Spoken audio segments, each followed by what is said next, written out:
I've got to share this with you. Great memory. Trick or treat night, 1960s.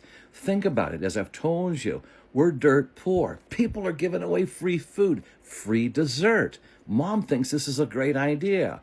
Don't go moral on me on this, friends. You got to understand where we were. If somebody says, well, Halloween, no. We all at school, elementary school, we all called it trick or treat night. It was huge. The minute it got dark, we're running through. Those of you that grew up in the 60s, you know what I'm talking about. We would clean up, all right? And Mom's thinking about it. She don't have to worry about anything about dessert for at least a month. And so the Zockel household, because this is a highlight, we're going to set up, I'm telling you, we had a strategy session. Mom would help lead it. Okay, here's where we're going to go. Here's the neighborhoods we're going to go to. And then I'm going to have the Volkswagen bus. And we had a sliding door. Slide it open, and she'd actually putter down the street, keeping an eye on us, and then stay at the end of the street. And so she would either give us, on this particular one, the houses are closer, so stay on the same side of the street. This other one, it's all open. Kids are all running around, collecting. It's grand fun. It was like going to a fair in some of these neighborhoods. And so you could zigzag across the street. I'll keep an eye on, I'll be at the end of the block, jump in, we'll move to the next part. And somehow we would find out what were the hot spots in town where you got the best stash too, okay? In the 60s, some of the candies that we have, I don't even know if they have them anymore. Chick-a-Sticks, Now-Laters. I don't know if they have Black Cows anymore. We love that. Well, of course, we're in Hershey, right? Well, Clark bars. I don't think they have those little Clark bars. But, and there was something called a Hollywood bar, I believe, like a candy bar. And they don't have that anymore. But Hershey, people were very loyal because a lot of them worked in the factory. So there were small Hershey bars, the different kinds, special, dark, those are on the side, and different types of, Reese's Cups and the light milk chocolate, things along that line. So it's a great variety. So the one thing that would mess us up and slow everything down, and word got around among the kids, was somebody, a do-gooder, who would make popcorn balls. Oh, they felt that the candy was really bad, and they would make them. Look, I don't know how they made these things hold together. Super glue or Elmer's glue for all I know, but we never touched them, right? You start gnawing on it and you throw it. And then, of course, there was that urban legend about, somebody making their own candy and sticking it full of pins, and somebody knew somebody, a kid, cut their teeth and everything like that. So, and they would try to disguise them by wrapping them with this colored cellophane. If you made them, I don't mean to offend, but I'm telling you, none of the kids liked them, okay? And so I waited so years to tell you, okay? But that was it. We got rid of that, okay? And we stick with the serious sugar, all right? And especially the chocolate.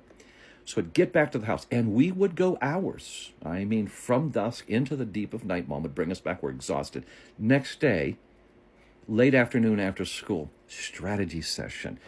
Each of us had our own placemat on the dining room table, this rustic dining room table that we had, all six of us. And Mom would be in the other room working on something, ironing, I think, And so Bruce would be in there, but he's on the slide. This is my oldest brother.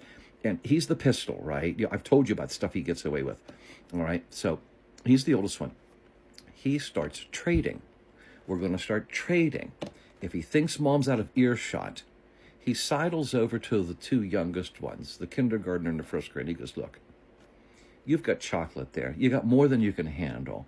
I have these hard candies, these sour balls and stuff like that. Like, you can get them for like 5 cents for a couple hundred, and they're really, and Bruce would line them up because he didn't like them, right? And really none of us were crazy about them. He'd line up at like 10, maybe 9 or 10, and line them. He'd go, now look, Brian, look how many I'll give you. All of these just for 2 of those Hershey bars. Line them up. Which one's longer? And Brian's like, I guess it's good. And Bruce is cleaning up. And every once in a while you hear in the other room, Bruce, are you trading? No trading. Return it back. So he'd do what he could, but I think if it was legit trading and it seemed fair, Gwen started to become the arbitrator of all of it. I remember the strategy session. Each of us had our candies on there. It ended up okay. You never touch. I don't remember anybody ever going in anybody else's bags. They would be labeled and put on the side. And now I want to tell you something. Mom never touched our candy either. You're thinking about this. She's taking us around the strategy session, helping the kids get, dressed up in their costumes and everything. But here's what we found out. We found this out. She never asked. There were 2 things she was crazy about. Really, I would say three. One, the reason I say it could be two, was licorice, red and black licorice. She really liked it. And I think black licorice, she had some sort of reaction, so she liked it, but she had to back off. We kind of found out. So what we did is we gave Mom a cut. I mean, think about it. This is like organized crime in a way. We're out there collecting all kinds of stuff and we're giving Mom some, on the side. And I say this, I'm teasing there, we'd lay some aside. And we got this habit after a while. If we started getting a gangster talk we'd see on TV, we go, that's for the mom. We'd call her the mom during this time. Put it over on the side.